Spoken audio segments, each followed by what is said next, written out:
இதை வானதிக்கு எதிராகவே கொண்டுட்டு போனாங்க ஒரு குரூப்.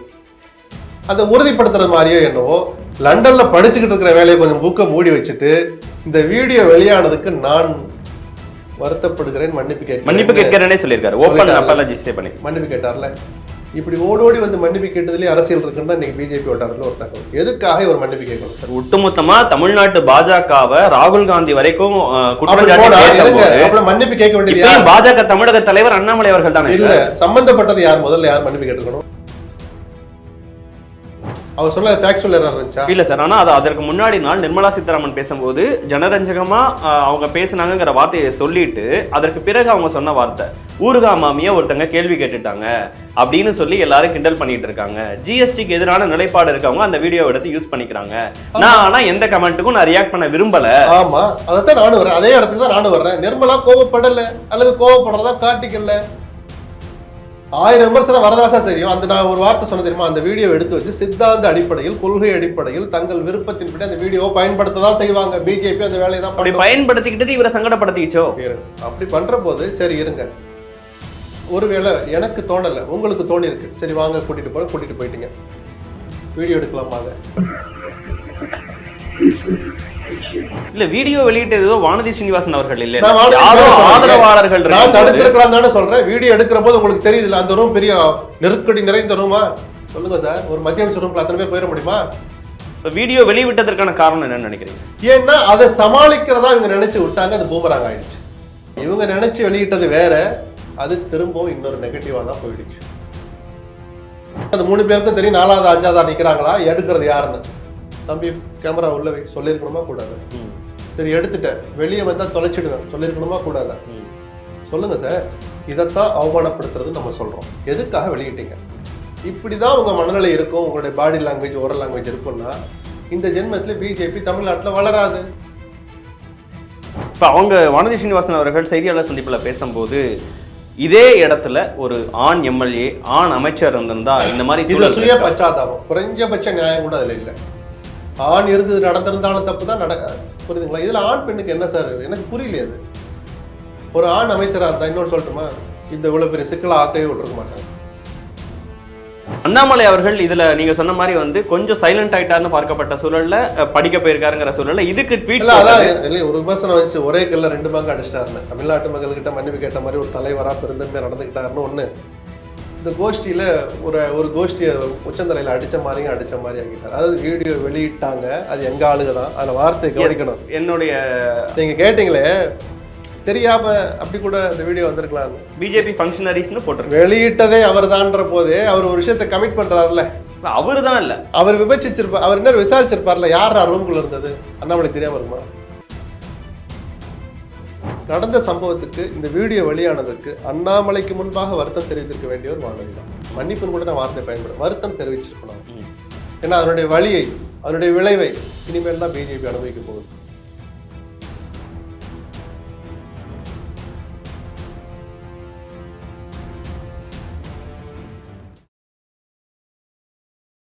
வணக்கம், இது தி டிபேட். நான் தினேஷ். சிறப்பு நேர்காணலில் இன்று நம்மோடு இணைந்திருப்பவர் மூத்த பத்திரிகையாளர் திருமிகு SP லட்சுமணன் அவர். சார் வணக்கம். சார் வணக்கம். கோவையில் ஜிஎஸ்டி குறித்து தன்னுடைய பிரச்சனைகள் என்ன, தான் சந்திக்கிற இஷ்யூஸ்லாம் என்னென்ன அப்படிங்கிறத அவருக்கே உரிய ஒரு நக்கல் கிண்டல் தொனியில் மக்களுக்கும் புரிகிற வகையில் ஜனரஞ்சகமாக அன்னபூர்ணா ஹோட்டல் குழும தலைவர் ஸ்ரீனிவாசன் அவர்கள் நிதியமைச்சர்கிட்ட முன்வைக்கிறார்.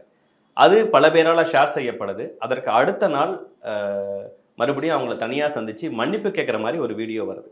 அது ஒட்டு மொத்தமாக தமிழ்நாடு கடந்து ராகுல் காந்தி அவர்கள் வரைக்கும் ரியாக்ட் பண்ணி ஒரு பிஸ்னஸ் மேனை மிரட்டுறாங்கிற லெவலுக்கு அந்த விஷயங்கள் வந்திருக்கு. உண்மையாலுமே மிரட்டப்பட்டிருக்காருன்னு நினைக்கிறீங்களா? இல்லை, அப்படி பல்வேறு கேள்விகள் இருந்துச்சு. முதல்ல இந்த கூட்டம் நடந்தனுடைய நோக்கம், நிர்மலா சீதாராமனுடைய விருப்பமும் அதில் இருக்குது. ஒரு அமைச்சராக நம்ம மேலேருந்து சில முடிவுகளை எடுக்கிறோம், களத்தில் என்ன இருக்குது, என்ன கஷ்டங்களை அனுபவிக்கிறாங்க. ஒரு பட்ஜெட் போடுறதுக்கு முன்னாடி ப்ரீ பட்ஜெட் மீட்டிங்னா அங்கே எங்கே நடத்துவாங்க இல்லையா, தொழிலதிபர்களை மற்ற குரூப்பை சந்தித்து பேசுவாங்க, உங்கள் தேவைகள் என்ன, பிரச்சனைகள் என்ன, அதுக்கு தகுந்த மாதிரி பட்ஜெட்டில் சில முடிவுகள் எடுக்கிறது. அது மாதிரி ஜிஎஸ்டிங்கிற ஒரு ஆன்கோயிங் ப்ராசஸ். 2 மாதம் 3 மாதங்களோட கவுன்சில் கூட்டம் நடக்குது. எல்லா மாநில நிதியமைச்சர்களும் அதில் கலந்துக்கிறாங்க. அந்தந்த மாநிலத்தினுடைய பழக்க வழக்கங்களுக்கு ஏற்ப, தேவைகளுக்கு ஏற்ப, கோரிக்கைகளுக்கு ஏற்ப சில ப்ரப்போசலோடு போகிறாங்க. சிலது ஏற்றுக்கப்படுது, சிலது தள்ளி வைக்கப்படுது, சிலது நிராகரிக்கப்படுது. அப்போ ஒரு அமைச்சர்கள்லாம் சேர்ந்து முடிவெடுக்கிறோம், கீழே என்னதான் நடக்குன்னு போய் பார்ப்போம்னு வரவேற்கப்பட வேண்டிய முடிவு நிர்மலா சீதாராமன் அதுக்கு ஏற்பாடு செஞ்ச அந்த கூட்டம். நீங்க ஏற்பாடு பண்ணி தான் வந்து பேசுறாங்க. அதனுடைய நோக்கமே கலந்துரையாடல் தான், கலந்து பேசுறது தான், குறை கேட்கிற கூட்டம் தான் அது. ஸோ நீங்களே சொன்ன மாதிரி அந்த மண்ணுக்கே உரிய நகைச்சுவையோடு அந்த ஸ்லாங்கில் புரிய வேண்டியவங்களுக்கு புரியுற மாதிரியும் புரியாதவர்கள் கூட புரிந்து கொள்ற மாதிரியும் அவர் ரொம்ப அவங்களே ரசிச்சு கேட்ட மாதிரி தான் தெரிஞ்சாங்க. எல்லாரும் கை தட்டின போது அவங்களும் சிரிச்சாங்க, வானதி ஸ்ரீனிவாசன் சிரிச்சாங்க, எல்லாருமே சிரிச்சாங்க. அதுல ஒரு என்ன பிரச்சனை வருது, இந்த அம்மாவே வருவாங்க அப்படின்னா ஒன்று அவங்க லோக்கல் எம்எல்ஏ, எனக்கும் எம்எல்ஏ நீங்க தான் அறிமுகமானவங்க, அதனால இவங்களே வருவாங்கன்னு ஒரு உதாரணத்துக்கு அப்படி எழுத்துக்கிறது ஒன்றும் பெரிய கொலை குற்றம் கிடையாது. இன்னைக்கு வானதி விளக்கம் சொல்றாங்க, என்னைய வரும், நான் என்னைக்கு வந்து ஜிலேபி சாப்பிட்டேன், நான் என்னைக்கு வந்து உங்ககிட்ட காஃபி குடிச்சேன்னு கேட்குறாரு. அதனுடைய நோக்கம் அது வரல, அதனுடைய அர்த்தம் அது வரல. எங்க ஊருக்காரந்த இவங்களே இருக்கிறாங்க, இவங்களே வந்து சாப்பிட்டாலும் அப்படிங்கிற அர்த்தத்தை அதை கடந்து போயின்னா அதை கடந்து போயிருந்தா அவ்வளவு பிரச்சனையே இல்லை. அதை மீடியாக்கள் எடுத்து பெருசுப்படுத்தினால பிஜேபிக்கு கெட்ட பேர் வந்துருச்சு, அதுக்கு முன்னாடி நல்ல பேர் இருந்துச்சு. அவங்களுக்கு கெட்ட பேர் ஒன்னா அவங்க பாஷைக்கு தகுந்த மாதிரி, அவங்களுடைய சித்தாந்தங்களுக்கு தகுந்த மாதிரி, அவங்களுடைய கொள்கைகளுக்கு தகுந்த மாதிரி அந்த வீடியோவை பல பேர் பல விதமாக பயன்படுத்திக்கிட்டாங்க. அதுல விமர்சிக்கிற மாதிரி எதுவுமே இல்லை. அப்படி கேள்வி கேட்ட சீனிவாசன் அவனை தொலைச்சிடு எப்படிலாம் பேசக்கூடாதுன்னு நிர்மலா பேசி இருந்து அந்த வீடியோ வெளியில வந்திருந்தா இதை இப்படியெல்லாம் பண்றாங்கன்னு அவர் கோவப்படலாம். நிர்மலா சீதாராமன் இந்த நிமிஷம் வரைக்கும் ரியாக்ட் பண்ணல. இந்த விஷயத்துக்கு ரியாக்ட் பண்ணல. கேள்வி கேட்ட போது கூட அவர் கேட்டாருன்னு சொல்லி முடிச்சுட்டு. சோ ரியாக்ஷன் நான் சொல்றது கோபத்தை காட்டுற மாதிரி எந்த ரியாக்ஷனும் அவங்க காட்டிக்கவே இல்லை. முடிஞ்சு போச்சு. காலையில கூட சில கேள்விகள் எனக்கு இருந்தது. மன்னிப்பு கேட்ட வீடியோ வெளிவந்த உடனே 3 ஆப்ஷன் தான் அதுல இருந்தது. நான் பொதுவெளியில வாயை வச்சுட்டு சும்மா இருந்தேன், ஆனாலும் அவர் அப்படி பேசியிருக்கூடாது, அவர் வர சொல்லி என்கிட்ட மன்னிப்பு கேட்க சொல்லணும்னு நிர்மலா சீதாராமன் சொல்லியிருக்கணும். Number 1 option. இல்ல ஒரு அமைச்சரை கூட்டாந்து இருக்கிறேன், நான் தொகுதி எம்எல்ஏ, என் தொகுதியில் இந்த கூட்டம் நடக்குது, என் ஊர்ல இந்த கூட்டம் நடக்குது, என்னைய வச்சுக்கிட்டே நீங்க நான் என்னுடைய விருந்தாளி, என்னுடைய அமைச்சரை, எங்கள் கட்சி அமைச்சரை, மூத்த அமைச்சரை சங்கடப்படுத்துற மாதிரி நீங்க நடந்துக்கிட்டீங்க, வந்து மன்னிப்பு கேளுங்கன்னு வானதி கூப்பிட்டுருக்கணும், அவர் அழைச்சிட்டு போயிருக்கணும். இல்ல நடந்தது எனக்கு ஒரு மாதிரி அவருக்கே ஒரு பயத்தை ஏற்படுத்திருக்கலாம். அவரும் தொழில் செய்யறவர் தான், அவரும் தவறுகள் செய்வார், தெரிந்தும் செய்வார், தெரியாமலும் செய்யலாம், செய்யாமலேயே கூட செய்ததாக சொல்லப்படலாம். இந்த பயம் ஒரு தொழிலதிபருக்கே உரிய பயம் அவருக்கும் வந்திருக்கலாம். இல்லை இது எதுவுமே இல்லாம நம்ம கொஞ்சம் அதிகமா காமெடி பண்ணிட்டோமோ அப்படின்னு, ஏன்னா அவ்வளவு தூரம் வைரலா பரவிடுச்சு, ரசிக்கப்பட்டு பரவிச்சு, அது அவருக்கு போய் சேராம இருந்திருக்கலாம். ஆக நம்ம ஒரு பேசு பொருள் ஆயிட்டோமே, இது அமைச்சர் எப்படி எடுத்துக்குவாங்களோ அப்படின்னு நினைச்சு இவராகவே போயிருக்கலாம்னு 3 ஆப்ஷன் தான் நான் காலையில கொடுத்த பேட்டிகள் கூட சொல்லிட்டு இருந்தேன். அதுக்கு விளக்கம் சொல்ற மாதிரி வானதி சில மணி நேரத்துக்கு முன்னாடி ஒரு பேட்டி கொடுத்திருக்கிறார். இன்னைக்கு காலையில இருந்து அவர் தான் அடிச்சுக்கிட்டே இருந்தார். காலையில 7 மணில இருந்து கண்டினியூஸா மன்னிப்பு கேட்கணும், தவறு நடந்துச்சுன்னு. அப்படி கேட்கிற போது நீங்க என்ன சொல்லியிருக்கணும் சார்? எதுக்கு சார் நீங்க மன்னிப்பு கேட்குறீங்க? என்ன நடந்து போச்சு? அமைச்சரே நீங்க ஜனரஞ்சகமா பேசுனீங்கன்னு சொல்லி எடுத்துக்கிட்டாங்களே, இதுல மன்னிப்பு கேட்கறதுக்கு என்ன சார் இருக்கு? விட்டுருங்க சார், நான் பாத்துக்கிறேன்னு தான் வானதி சொல்லியிருக்கணும். இல்ல நிர்மலா சீதாராமன் அவர்கள் சங்கடப்படுற மாதிரி ஆயிடுச்சு அப்படின்னு அவர் சொல்ற போது வானதி என்ன சொல்லியிருக்கணும் தான் இப்ப நான் கேட்கிறேன். வானதி என்ன சொல்லியிருக்கணும்? இல்ல சங்கடப்படுறதுக்கு என்ன சார் இருக்கு? அமைச்சரே பேட்டி கொடுத்தாங்க, ஜனரஞ்சகமா தான் சொன்னார், நான் அப்படிதான் எடுத்துக்கிட்டேன்னு. நீங்க எதுக்கு மன்னிப்பு கேட்குறீங்க? அதெல்லாம் ஒண்ணு வேணாம். பொது மனிதராக வேற்று நபராக இருந்தா கூட இதுதான் வந்திருக்கணும். வானதியின் வார்த்தைப்படி அவர் RSS காரர், அவரே குறிப்பிட்டார். அவர் வார்த்தைப்படி சொல்றேன், இன்னும் சீனிவாசன் வாய்தரன் சொல்லல. வானதியின் வார்த்தைப்படி சீனிவாசன் இதுவரை மறுக்காத ஒரு கருத்து. நான் சொன்னதுல வேற ஏதாவது அவர் மறுத்து பேசினார்னா நீங்க போய் அவர்கிட்ட கேட்டுக்கங்க, அவர்கிட்ட மைக்க கொண்டு போய் நிப்பாட்டுங்கன்னு சொல்லி பாயிண்ட்டுக்கு மட்டும் வர்றேன். வானதியின் கருத்துப்படி அவர் RSS காரர். அப்ப ஒரு RSS காரர் நீங்க இப்படிதான் அவமானப்படுத்துவீங்களா? இதுலதான் அவமானமான்னு எதுக்காக மன்னிப்பு கேட்கறேன்னு வரும்போது மன்னிப்பு கேட்கறதுக்கு என்ன இருக்குன்னு தானே கேட்டிருக்கணும் வானதி. நான் கேட்கறேன் சார், அதுல மன்னிப்பு கேட்கறதுக்கு என்ன சார் தப்பு பண்ணார் சொல்லுங்க. மன்னிப்பு கேட்கற அளவுக்கு சீனிவாசன் பண்ண தப்பு என்ன? அவர் சொல்ல ஃபேக்சுவல் எரர் இருந்துச்சா? இல்ல சார், ஆனா அது அதற்கு முன்னாடி நாள் நிர்மலா சீதாராமன் பேசும்போது ஜனரஞ்சகமா அவங்க பேசினாங்கிற வார்த்தையை சொல்லிட்டு அதற்கு பிறகு அவங்க சொன்ன வார்த்தை ஊர்கா மாமியா ஒருத்தங்க கேள்வி கேட்டுட்டாங்க அப்படின்னு சொல்லி எல்லாரும் கிண்டல் பண்ணிட்டு இருக்காங்க. ஜிஎஸ்டிக்கு எதிரான நிலைப்பாடு இருக்கவங்க அந்த வீடியோவை எடுத்து யூஸ் பண்ணிக்கிறாங்க. நான் ஆனா எந்த கமெண்ட்டுக்கும் நான் ரியாக்ட் பண்ண விரும்பல. ஆமா, அதைத்தான் நானும் வரேன், அதே இடத்துக்கு தான் நானும் வர்றேன். நிர்மலா கோவப்படல அல்லது கோவப்படுறதா காட்டிக்கல. 1000 விமர்சனம் வரதாசா தெரியும். அந்த நான் ஒரு வார்த்தை சொன்ன தெரியுமா, அந்த வீடியோ எடுத்து வச்சு சித்தாந்த அடிப்படையில், கொள்கை அடிப்படையில் தங்கள் விருப்பத்தின்படி அந்த வீடியோவை பயன்படுத்ததான் செய்வாங்க. பிஜேபி அந்த வேலையை தான் அப்படி பயன்படுத்திக்கிட்டது இவரை சங்கடப்படுத்திச்சோ. அப்படி பண்ற போது சரி இருங்க, ஒருவேளை எனக்கு தோணல, உங்களுக்கு தோணி இருக்கு, சரி வாங்க கூட்டிட்டு போறேன், கூட்டிட்டு போயிட்டீங்க, வீடியோ எடுக்கலாமா? அதை சரி எடுத்துட்டீங்க, ஒரு ரெக்கார்டுக்கு இருக்கட்டும். சீனிவாசன் நாளைக்கு தான் சேட்டை பண்ணா, நான் சந்திக்கவே இல்லை, மன்னிப்பெல்லாம் கேட்கவே இல்லை, இவங்க சும்மா போய் சொல்ற, நாளைக்கு சொன்னா கூட எடுத்த வீடியோ வெளியிடலாமா? அது ஏதோ இவங்க ஆதரவாளர் என்ன சாதிச்சுங்க? எப்படி ஒரு அமைச்சர், மத்திய அமைச்சர் ஏதோ ஒரு ஆதரவாளர் எப்படி ரூமுக்குள்ள போக முடியும் சார்? எடுத்தது யாருன்னு அவங்களுக்கு தெரியும், ஏன் வெளியிட அனுமதிச்சிங்க? தம்பி நீ வீடியோ எடுக்கிற. அதே இன்னொரு உதாரணம் சொல்றேன்.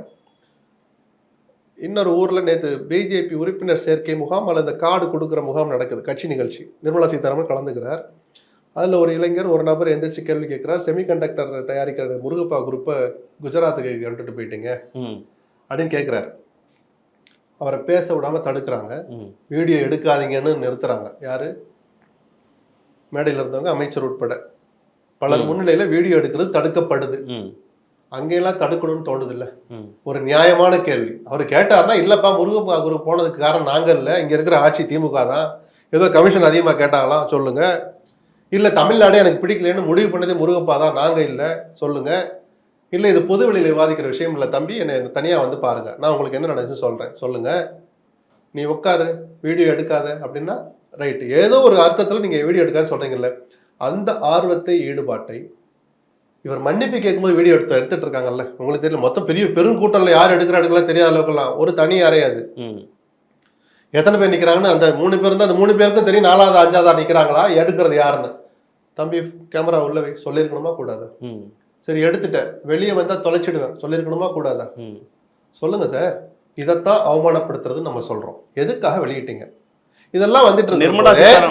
நேத்து இந்த விவகாரம் முதல் வீடியோ வந்த உடனேயே வானதிக்கு தான் இந்த நிகழ்ச்சி ஏற்பாடு செய்ததுல முக்கிய பங்கு வைத்த வானதிக்கு தான் இது கெட்ட பேர் ஏற்படுத்துன்னு கொண்டாடின கோஷ்டி ஒன்று உண்டு பிஜேபியில. ஏற்கனவே கோஷ்டிக்கு பேர் போன ஊர் கோயம்புத்தூர், காங்கிரஸுக்கு சளைக்காமல் பிஜேபியிலும் கோஷ்டிகள் இருக்கு.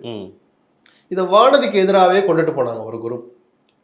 அதை உறுதிப்படுத்துற மாதிரியோ என்னவோ லண்டன்ல படிச்சுக்கிட்டு இருக்கிற வேலையை கொஞ்சம் புக்கை மூடி வச்சுட்டு இந்த வீடியோ வெளியானதுக்கு நான் வருத்தப்படுகிறேன், மன்னிப்பு கேட்கிறேனே சொல்லியிருக்காரு. ஓபன் அப்பாலஜிஸே பண்ணி மன்னிப்பு கேட்டார்ல. இப்படி ஓடோடி வந்து மன்னிப்பு கேட்டதுலேயே அரசியல் இருக்குன்னு தான் இன்னைக்கு பிஜேபி வட்டாரத்தில் ஒரு தகவல். எதுக்காக ஒரு மன்னிப்பு கேட்கணும் சார்? ஒட்டுமொத்தமா தமிழ்நாட்டு பாஜகவை ராகுல் காந்தி வரைக்கும் குற்றஞ்சாட்டி மன்னிப்பு கேட்க வேண்டியது பாஜக தமிழக தலைவர் அண்ணாமலை அவர்கள் தானே. இல்ல, சம்பந்தப்பட்டது யார்? முதல்ல யார் மன்னிப்பு கேட்டுக்கணும்? வானதி தான் கேட்கணும். இல்ல அரசியல் ரீதியா எடுத்துட்டு போனீங்கன்னா நிர்மலா சீதாராமன் தான் கேட்கணும். காங்கிரஸ் கம்யூனிஸ்ட் தனக்கு தொடர்பே இல்லாத விஷயத்துல பெருந்தன்மையா மன்னிப்பு கேட்கிறாரு தானே நம்ம. ரைட், அது நம்ம ஒரு கோஷ்டியின் அடையாளமா ஒரு பார்க்கப்படும் தான் நானும் சொல்றேன். இவ்வளவு ஓடோடி வந்து குறுக்க வந்து பாயிறாருன்னா கோஷ்டியினுடைய ஒரு வெளிப்பாடுன்ற அந்த விமர்சனமும் இருக்குங்கிறதுக்கு சொல்றேன். ஏதோ நடந்திருக்கு. ஒட்டு மொத்தத்துல அன்னபூர்ணா சீனிவாசன் பேசின பேச்சு அன்னபூர்ணா ஹோட்டலுக்காக மட்டும் அல்ல. ராஜஸ்தான்ல, குஜராத்ல, டெல்லியில, கர்நாடகால, ஆந்திராலையும் ஹோட்டல் வச்சிருக்கவங்களுடைய ஒட்டுமொத்த குரலா தான் அவர் ஒழிச்சார். ஏன்னா அங்கேயும் பண்ணுக்குள்ள கிரீம் வச்சு கொடுத்தா அதிகமான ஜிஎஸ்டி தான், அங்கேயும் பண்ணுக்கு நோ ஜிஎஸ்டி, அங்கேயும் காரத்துக்கு இவ்வளவுதான், இனிப்புக்கு அதிகம் தான். சரிதானா? சோ அவர் பேசின பேச்சு ஒட்டுமொத்த தொழிலதிபர்களுக்குமானது பேன் இந்தியாவுக்கு. தமிழ்நாட்டில இருந்து தமிழரா பேசுறதுனால தமிழ்நாட்டின் முகமாகும். நம்ம ஏன் இவ்வளவு பேர் அதை ரசிச்சோம்? உண்மைப்பா, நம்ம யாருமே பில்லை வாங்கி பாக்குறதில்ல. திமுரு, அவ்வளவு திமுரு நமக்கு. ஹோட்டல்ல பில்லை வாங்கி நம்ம பாக்குறதே இல்லை. ஒரு ஐட்டத்துக்கு எவ்வளவு ஜிஎஸ்டி போட்டிருக்கா நம்ம பாக்குறதே இல்லை. அதை புரிஞ்சவங்களுக்கும் அவர் பேசினுடைய உண்மை புரியும், அந்த வழி புரியும். எல்லாரும் கை தட்டினாங்களே, அங்க உட்கார்ந்துருந்தவங்களா தொழிலதிபர்கள். அந்த வீடியோ வைரல் ஆனது காரணம் என்ன தெரியுமா? ஒரு பொதுஜனமும் அந்த வழியை உணர்றான். சொல்றதுக்கு அவனுக்கு துணிச்சல் இல்ல, போரம் இல்லை. அதனாலதான் இவ்வளவு ரசிக்கப்பட்டது அந்த வீடியோ, வழியோடு ரசிக்கப்பட்டது. அப்போ தமிழர்களின் குரலாவும் தான் அவர் ஒழிச்சார். அப்ப நீங்க அவர் மன்னிப்பு கேட்க வச்சீங்க, இல்ல அவரே மன்னிப்பு கேட்டாருன்னா அதை வீடியோ எடுத்து வெளியிட்டதன் மூலமா நீங்க அதை ரசிக்கிறீங்கன்னு அர்த்தம். ஒட்டுமொத்த தமிழர்களை நீங்க அவமானப்படுத்துறீங்கன்னு தான் நான் எடுத்துக்குவேன். அடுத்த என்ன உங்களுக்கு குரூர மனப்பான்மை. இல்ல வீடியோ வெளியிட்டது வானதி சீனிவாசன் அவர்கள் இல்ல, ஆதரவாளர்கள். நான் தடுத்திருக்கலாம் தானே சொல்றேன். வீடியோ எடுக்கிற போது உங்களுக்கு தெரியுது அந்த ரூம் பெரிய நெருக்கடி நிறைந்த ரூமா? சொல்லுங்க சார், ஒரு மத்திய அமைச்சர் ரூம்ல அத்தனை பேர் போயிட முடியுமா? அது தனிப்பட்ட முறையில் சந்திக்க நேரம் கேட்டு உள்ள போறார். மொத்தமே 4 பேர் தான் இருப்பாங்க. அதிகபட்ச செக்யூரிட்டி ஆஃபீஸர் இருப்பார். அவரே சில நேரம் வெளியே இருப்பார். எப்ப முக்கியமானது நடக்கும். ஏன்னா ஒரு பேசு பொருளா மாறின ஒரு விஷயத்துல 10 பேரை வச்சுக்கிட்டு நடந்திருக்காது. குறைஞ்சபட்சம் ஒருத்தர் தான் இருந்திருப்பாங்க, 2 பேர் இருந்திருப்பாங்க, 3 5. வீடியோ எடுக்கிறது அவங்களுக்கு தெரிஞ்சிருக்கும் தான் நான் சொன்னேன். தெரிகிற மாதிரி தான் அது இருக்கும். அந்த அறையினுடைய அமைப்பு அப்படிதான் இருக்கும். பெரிய டெக்னிக்கல் எல்லாம் உள்ள போக வேண்டாம் சார். எடுக்கிறீங்க, எடுக்காத வை, இல்லை எடுத்தாலும் வெளியே விடாத தொலைச்சிடுவேன். ஏன் சொல்லல? 2 பேர் ஒருத்தர் சொல்லிருக்கலாமே. இப்ப வீடியோ வெளியிட்டதற்கான காரணம் என்னன்னு நினைக்கிறீங்க? ஏன்னா அதை சமாளிக்கிறதா இவங்க நினைச்சு விட்டாங்க. அது பூமராங் ஆயிடுச்சு. ஏதோ அதுல பிஜேபிக்கு கெட்ட பேர் வந்துட்ட மாதிரியும், இல்ல அந்த தப்பு பண்ணவரே வந்து மன்னிப்பு கேட்டாரு அப்படின்னு சரிசமமா ஆயிடுச்சு. ஈக்குவலைஸ் பண்ணியாச்சு. தொழிலதிபரை அசிங்கப்படுத்திட்டாங்க, கோவை மக்களையே அசிங்கப்படுத்திட்டாங்க. அதனாலதான் பூமராங்கிற வார்த்தை யூஸ் பண்ணேன். இவங்க நினைச்சு வெளியிட்டது வேற, அது திரும்பவும் இன்னொரு நெகட்டிவா தான் போயிடுச்சு. இப்படிதான் உங்க மனநிலை இருக்கும், உங்களுடைய பாடி லாங்குவேஜ் ஓரல் லாங்குவேஜ் இருக்கும்னா இந்த ஜென்மத்துல பிஜேபி தமிழ்நாட்டுல வளராது. புரியுதுங்களா? ஏற்கனவே 2% 3% இருந்தது, 5 ஆக்கிட்டீங்க, 7 ஆக்கிட்டீங்க. இதோட போதுமா உங்களுக்கு? நிர்மலா சீதாராமன் ஒரு ஆங்கிள் எளிமையானவர் நான் பல நேரங்களில் சொல்லுவேன். அவர் அணிகிற ஆடையில இருந்து பெரிய படாடோபமானவர் அல்ல. சரிதானா? நம்ம ஆள் தான். நம்ம இன்னைக்கும் பேசுறோம்.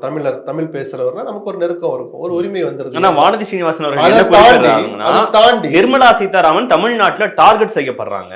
எதனால? உங்களுடைய உடல் மொழி எதை காட்டுது? போற ஊர்ல எல்லாம் உங்களுடைய உடல் மொழியை நீங்கள் விமர்சனத்துக்குரிய வகையில் நீங்களே ஆக்கிக்கிறீங்க. அதிகாரம் இன்னைக்கு இருக்கும், நாளைக்கு போயிடும் சார். நிர்மலா சீதாராமன் தன்னை மாத்திக்கணுங்கிறோம். அது அவருக்கும் நல்லது, அவர் சார்ந்த பிஜேபிக்கு நல்லது, அந்த அரசுக்கும் நல்லது. போற இடங்கள்ல அவர் காட்டுற பாடி லாங்குவேஜ் தான் சொல்றோம். நீங்க கண்டென்ட் இப்படி பேசக்கூடாது, பிஜேபியில இருந்துகிட்டு பண்ண இடதுசாரி கொள்கையா பேசுவாங்க அவங்க. கண்டென்ட்டுக்குள்ள நான் போகல. அந்த அவங்களே பர்சனலி ஊண்டா இருக்கவங்க தானே ஊர்கா மாமி என்ன சொல்லி நீங்க எல்லாம் சந்தோஷப்படுவீங்க. ஆமா, அப்படி விமர்சிக்கிறவங்களுக்கு பதிலடி கொடுக்கறது யாருமே நம்ம நோ சொல்லலையே. பொது இடங்கள்ல அவர் நடந்துக்கிற விதம், அதிகாரிகள் அவர் நடத்துகிற விதம்னு சில இடங்கள்ல வீடியோக்கள் வந்ததுனாலதான் நம்ம இந்த வார்த்தையை வைக்கிறோம். சரியா? அவர் பேசவே கூடாது, பெண்ணுன்னா அப்படியே அப்படி பொட்டி பாம்பா இருக்கணும்னு நம்ம சொல்லலையே சார். அவர் வளர வர நம்மளும் தானே சார் சந்தோஷமா இருந்துச்சு. டிஃபென்ஸ் மினிஸ்டர் ஒரு பெண்ணை போட்டுக்கானப்போ யார் தான் கொண்டாடல? சித்தாந்தங்கள் எல்லாம் கொஞ்சம் தள்ளி வச்சுட்டு நம்ம தமிழ்நாட்டுக்கார பெண் ஒருத்தர் டிஃபென்ஸ் மினிஸ்டர் ஆயிருக்காருன்னு எத்தனை பேர் சந்தோஷப்பட்டிருப்போம். அதெல்லாம் தனி சார். அதுக்கு பெருமை சேர்க்கிற மாதிரி உங்களுடைய பொது வெளியில் நீங்கள் நடந்து கொள்கிற விதம் இருக்கணும்னு ஒரு எதிர்பார்ப்பு இருக்கிறதே நம்ம சொல்லிதான் ஆகணும். ஊர்கா மாமின்னு விமர்சிக்கிறவங்கள கண்டிப்பா விமர்சிக்கணும், பதிலடி கொடுங்க. அதுக்கு தனி போரம் இருக்கு. அந்த கோபத்தை எல்லாரும் மேலேயும் காட்ட முடியுமா? ஊர்கா மாமின்னு விமர்சிச்சோம்னா நீங்க விமர்சிக்கணும். அன்னபூர்ணா சீனிவாசன் உங்களை அப்படி சொல்லல. அவர் டெக்னிக்கலா உங்க சப்ஜெக்டை உங்களுக்கு புரியுற மாதிரியும் அந்த இடத்தில் அமர வாய்ப்பில்லாத வெளியில இருக்கிற லட்சம் மக்களுக்காக தான் பேசினார். அது அப்படியே கடந்து போகாம அதுக்கு பதிலடி கொடுக்கிற மாதிரி இந்த வீடியோ வெளியிட்டது தான் இவ்வளவு சிக்கலுக்கு காரணம். இப்ப அவங்க வானதி சீனிவாசன் அவர்கள் செய்தியாளர் சந்திப்புல பேசும்போது இதே இடத்துல ஒரு ஆண் எம்எல்ஏ, ஆண் அமைச்சர் இருந்திருந்தா இந்த மாதிரி சுய பச்சாதாபம், குறைஞ்சபட்ச நியாயம் கூட அதுல இல்ல. ஆண் இருந்து நடந்திருந்தாலும் தப்பு தான் புரியுதுங்களா? இதுல ஆண் பெண்ணுக்கு என்ன சார்? எனக்கு புரியலையே. அது ஒரு ஆண் அமைச்சரா இருந்தா இன்னொன்று சொல்லட்டுமா, இந்த இவ்வளவு பெரிய சிக்கலை ஆக்கவே விட்டுருக்க மாட்டாங்க. நான் அப்படி பேசுறேன், இது எந்த கடந்து போயிடுவாங்க. சிரிச்சுட்டு அவரும் சிரிச்சுட்டு அப்படியே நல்ல விஷயம், நான் அடுத்த கூட்டத்துல பார்த்து ஒரு முடிவு எடுக்கிறேன், கடந்து போய்கிட்டே இருப்பாங்க. ஒரு ஆண் அமைச்சராக இருந்திருந்தால் இந்த மன்னிப்பு கேட்கிற விஷயங்கள் நடந்திருக்காதுன்னு எனக்கு ஒரு பார்வை இருக்குன்னு சொன்னேன். அது மற்றபடி ஒரு தனி மனிதனுடைய மனோபாவம் சார்ந்த விஷயம். வானதி கூட்டிட்டு போய் எப்படியாவது மன்னிப்பு கேட்க வச்சு சீனிவாசன் அவமானப்படுத்திடணும் அப்படிலாம் வானதி நினைச்சாங்கன்னு நான் சொல்லலை. இல்ல, எதுக்கு தேவையில்லாத பிரச்சனை, இதை கொஞ்சம் ஸ்மூத்தன் பண்ணிடலாம் அப்படின்னு கூட அவர் நினைச்சிருக்கலாம். சரியா? ஒரு தனி மனிதனுடைய உணர்வு சம்பந்தப்பட்ட, மனநிலை சம்பந்தப்பட்ட விஷயம் அது. இப்ப அவர் தான் மன்னிப்பு கேட்கறோம், உனக்கு அறிவு இல்லையான்னு நிர்மலா திட்டிருக்கலாம்ல. திட்டுனாங்களா இல்லையா நமக்கு தெரியாது. தனி அறையில அவங்க குறிப்பிடுறது என்னன்னா, வானதி சீனிவாசன் சாப்பிட்டதெல்லாம் பொதுவெளியில சொல்றீங்களே, வாடிக்கையாளர்களை பத்தி இப்படிதான் பேசுவீங்களான்னு மட்டும்தான் நிர்மலா சீதாராமன் கேட்டாங்க. அவரு நான் தான் சொன்னேன், நான் சாப்பிடவே இல்லை வானதி சொல்றாங்க. என்ன சொல்ல போனா, நான் எந்த காலத்துல ஜிலேபி தான் சாப்பிடலைங்கிறேன், நான் என்னைக்கு ஜிலேபி சாப்பிட்டேன்னு கேட்கறாங்க. இல்ல நான் வந்து காஃபி எத்தனை இடம் உங்க ஹோட்டலுக்கு வந்திருக்கேன்னு கேட்கறாங்க. இது அதனால நான் ஆரம்பத்திலேயே சொன்னேன், ஒரு உரிமையோட துணை கழிச்சுக்கிறது, ஒரு உரிமையோட உதாரணத்துக்குள்ள எடுத்துக்கிறது, அதுதான் கடந்து போகணும்னு ஒரு வார்த்தையை நான் சொன்னேன். இந்த டெக்னிக்கலா எடுத்து பார்த்து நான் என்னைக்கு வந்தேன், டயத்தை எடு, அந்த இதெல்லாம் கேமராவை எடுத்து பாரு, நான் எப்பவும் கடைக்கு வந்தேன் அப்படி கேட்கிற மாதிரி அவர் உங்களை குற்றம் சொன்னாரு. ஒரு குடும்பம் வீட்டுக்குள்ள ஹோட்டலுக்குள்ள வருதுன்னா அவங்க சாப்பிட்டு முடிக்கிற அந்த ஒரு பில்லுலயே 1000 குளறுபடி, 1000 வித்தியாசங்கள். கணினியே திணறுது, இன்புட் கணக்கெடுக்க வர்ற அதிகாரிகளே திணறாங்க. இன்னும் சொல்ல போனோம்னா எல்லாத்துக்கும் ஒரே இதான், அதிகமா கூட டாக்ஸ் போட்டுக்கோங்கன்னு அவர் பேச. அப்பதான் ஆர்எஸ்எஸ் மனப்பான்மை விமர்சனம் வருது. நீ நிஜமாவே நீங்க அந்த உணர்வு இல்லைன்னா நீங்க குறைங்கன்னு தான் சொல்லிருக்கணும். அப்ப கூட நான் அவர் குற்றம் சொல்ல விரும்பல. அவருடைய பார்வை குறைஞ்சபட்ச கஷ்டத்தை குறைங்கன்னு, அதிகமா கூட வச்சு தொலைங்க அப்படின்னு கிராமத்து பக்கம் சொல்லவும் இல்ல. அந்த மாதிரிதான் அந்த லாங்குவேஜ் எல்லாம் நான் அதை எடுத்துக்கிறேன். உயர்த்தலைன்னா நான் ஹோட்டல்ல முடியும்னு அவர் சொல்லல. ஒரே மாதிரி வைங்க, எங்களுக்கு அது ஈஸியா. இன்புட் எடுக்கிறது, இன்புட்னா ஜிஎஸ்டி கட்டினதை திருப்பி எடுத்துக்கிறது, சில இதுல அட்ஜஸ்ட் பண்ணிக்கிறது. ஆமா, அதை நான் எங்களுக்கு ஈஸியா இருக்குன்னு சொல்றேன். அதிகாரிகளுக்கு அது ஈஸியா இருக்கும், கம்ப்யூட்டருக்கு அது நல்லா இருக்குங்கிறாரு. காமெடிக்காக சொன்னார். ஒரு குடும்பம் வந்து அதுங்களுக்குள்ளே சண்டை நடக்குது, நான் சாப்பிட்டதுக்கு டாக்ஸ் கம்மி, நீ சாப்பிட்டதுக்கு டாக்ஸ். காமெடிக்காக சொல்றது சார். நகைச்சுவையா எடுக்கிற பாயிண்ட் எடுத்துக்கிட்டு கடந்து போயிருந்தா இவ்வளவு பிரச்சனை இல்லை. வானதி ஆண் பெண்ணு சொன்னதுனால சொல்றேன், ஆண் அமைச்சர் அங்க இருந்திருந்தால், ஆண் எம்எல்ஏ அங்க இருந்தா இது இவ்வளவு பெரிய பிரச்சனை ஆயிருக்கவே ஆயிருக்காது. இப்படி ஒருத்தர் சங்கடப்படுறாரு, நிர்மலா சீதாராமன் தன்னால சங்கடப்பட்டுட்டாங்களேன்னு வருத்தப்படுறாரு, மன்னிப்பு கேட்கணுங்கிற ஒரு எண்ணம் இருக்குன்னா, யூஸ்வலி இந்த மாதிரி இன்சிடென்ட்ஸ் நடக்கும்போது அவர் ஒரு செய்தியாளர் சந்திப்பை நடத்தி இதுதான் நடந்துச்சு, இதுதான் பிரச்சனை, நாங்க போய் பேசிட்டோம் அப்படின்னு பேசுறது நடக்கும்ல சார். இப்ப ஏன் அவர் செய்தியாளரை சந்திக்கணும்? அவர் தொழில் நடத்துறவர் சார். நான் கொஞ்சம் பிராக்டிக்கலா பேசட்டுமா? அவர் நிறுவனத்திலும் தவறுகள் நடக்கும், ம். தெரிந்தும் நடக்கும், தெரியாமலும் நடக்கும், நடந்ததாக குற்றம் சுமத்தப்படும். அமைச்சர் மேலே கை வச்சிட்டியா நீ வார்த்தைகளால? பாத்துக்கலாம். 2 நாளா டார்கெட் பண்ண ஜிஎஸ்டி அசிஸ்டன்ட் கமிஷனர் யாரு அந்த ஏரியா பாத்துக்கிறது அப்படின்னு ஒரு கேள்வி இன்னும் விசாரிக்க ஆரம்பிச்சிருப்பாங்க. ஒரு பேச்சுக்கு நான் சொல்றேன், அதுதானே நீங்க பண்ணிட்டு இருக்கீங்க. பார்க்கிங் இல்லாம நடத்துறாரு ஆல்ரெடி 2 நாட்களா. அதெல்லாம் சீனிவாசன்கிற தனிநபருக்கு, தொழிலதிபருக்கு இருந்தால் அந்த பயத்தை நான் மதிப்பேன், ஏற்றுக்கொள்வேன். புரியுதுங்களா? அவர் தொழில் பண்ணணும் சார். எதுக்கு பிரச்சனை? நம்ம போய் மன்னிப்பு கேட்டுருவோம் அந்த ஆங்கிள் தான் வர்றாரு. நான் இப்போவும் சொல்றேன், வந்துட்டாரு, அவர் தான் வந்தார், நீங்க யாரும் வற்புறுத்தல. அந்த வீடியோவை வெளியிட அனுமதிக்கலாமா? எங்களுக்கு தெரியாதுன்னு நீங்க சொல்ல முடியாது, அவ்வளவுதான். இப்ப இதுக்கு வந்து ஒட்டுமொத்த தமிழ்நாட்டையே, தமிழக மக்கள் நான் சொன்னேன், அவர் சொன்ன சுயமரியாதையை டச் பண்ணிட்டாங்க. அவர் முன் வச்ச கோரிக்கைகள், அவர் எடுத்து வச்ச வாதங்கள் தனிப்பட்ட சீனிவாசனுக்காக அல்ல. அன்னபூர்ணா ஹோட்டலுக்கு எனக்கு எப்படியாவது டாக்ஸை சரி பண்ணி கொடுங்கன்னு அவர் கேட்கல. எங்களை போன்ற தொழில் நடத்துறவங்க எல்லாம் கஷ்டப்படுறோம் தான் சொன்னார். சாதாரண ஒரு டீ கடையில் பண்ணு விற்கிறவனுக்கு இதே பிரச்சனை இருக்கு. அவன் ஜிஎஸ்டி கட்டுறவரா இருந்தா அந்த பண்ணை அறுத்து உள்ள வச்சா ஒரு டாக்ஸ், பண்ணை அறுக்காம அப்படியே கொடுத்தா, இதெல்லாம் கிராமத்துக்கு புரியுமா? சாதாரண சிறு நகரங்கள்ல பேரூராட்சி லெவல்ல இருக்கிற அத்தனை கடைக்காரங்களுக்கும் இந்த பாதிப்பு புரியும். சீனிவாசன் தனக்காக பேசினார்.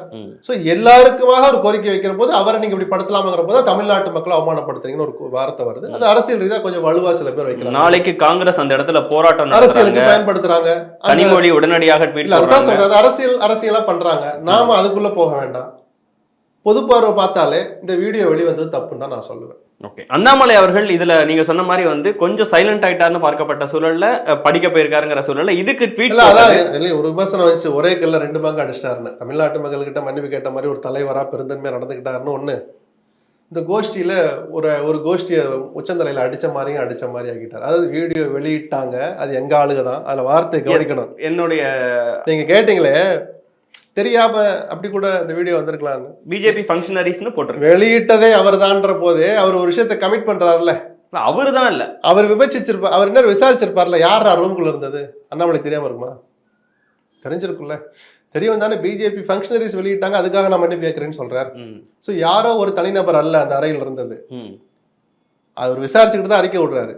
இது அவ்வளவு அவசரமா அல்லது ஆர்வத்தோடு இந்த கருத்தை சொன்னதை பார்த்தா கோஷ்டியினுடைய வெளிப்பாடு அவர் கொஞ்சம் ஸ்கோர் பண்ண முயற்சி பண்ணிருக்காரு. நிறைய சார் அண்ணாமலை அவர்கள் மன்னிப்பு கேட்டிருக்காரு. ஆனா இந்த இஷ்யூல சம்பந்தப்பட்ட வானதி சீனிவாசன் அவர்களோ நிர்மலா சீதாராமன் அவர்களோ மன்னிப்பு கேட்கணுமா? ஏன்னா அதை வலியுறுத்தி தான் காங்கிரஸ் நிர்மலா சீதாராமனை நான் இதுல இழுக்க விரும்பல.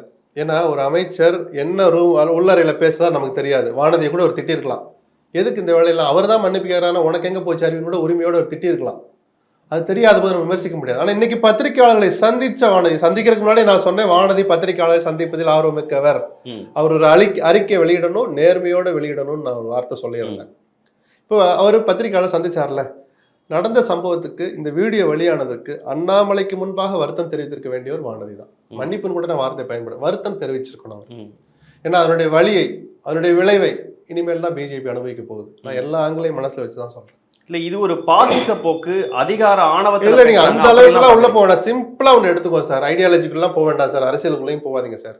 இல்ல ஒருத்தர் கேள்வி கேட்கிறாரு, அவரை கூப்பிட்டு மன்னிப்பு கேட்க, அதுக்குதான் ஒரு வருத்தம் தெரிவிங்கன்னு சொல்றோம். இது அதோட முடிக்கணும்னு நீங்க நினைச்சீங்கன்னா ஒரு வருத்தம் தெரிவிச்சிருக்கணும் வானதி. அந்த வாய்ப்பு அவர் தவற விட்டுட்டார். ஒரு ட்விட்டர்ல கூட இனிமேல் கூட போடலாம். ஒருவேளை இந்த பிரச்சனை வேற வடிவத்தில் தீவிரமானால் வானதி புரியல, இப்ப நடக்கட்டும் பாப்போம், நம்ம அதை போய் பெருசுப்படுத்தணும். அப்படி வந்தால் ஒருவேளை வானதி ஒரு ட்விட்டர் வெளியிடலாம், அறிக்கை கூட வெளியிடலாம். இந்த வாய்ப்பை அவர் பயன்படுத்திட்டு இருந்திருக்கலாம். பிரச்சனை முடிஞ்சு போயிருக்குன்னு சொல்றேன் நான். இந்த பத்திரிகையாளர் சந்திக்கிற போதே ஆமா என்ன நடந்ததெல்லாம் இதுதான், ஆனாலும் இந்த வீடியோ வெளிவந்தால எனக்கும் வருத்தம் தான், நான் வருத்தம் தெரிவிச்சுக்கிறேன்னு சொல்லியிருந்தாருன்னா அவருடைய பெருந்தன்மையை நம்ம எல்லாம் பாராட்டி இருப்போம். இப்போ அந்த வாய்ப்பை அவர் தவற விட்டுட்டார். என்ன நடக்க போகுதுன்னு பொறுத்து வந்து பார்ப்போம் சார். இவ்வளவு நேரம் உங்க நேரத்தையும் கருத்துக்களையும் பகிர்ந்து கொண்டமைக்கு மிக்க நன்றி. நன்றி.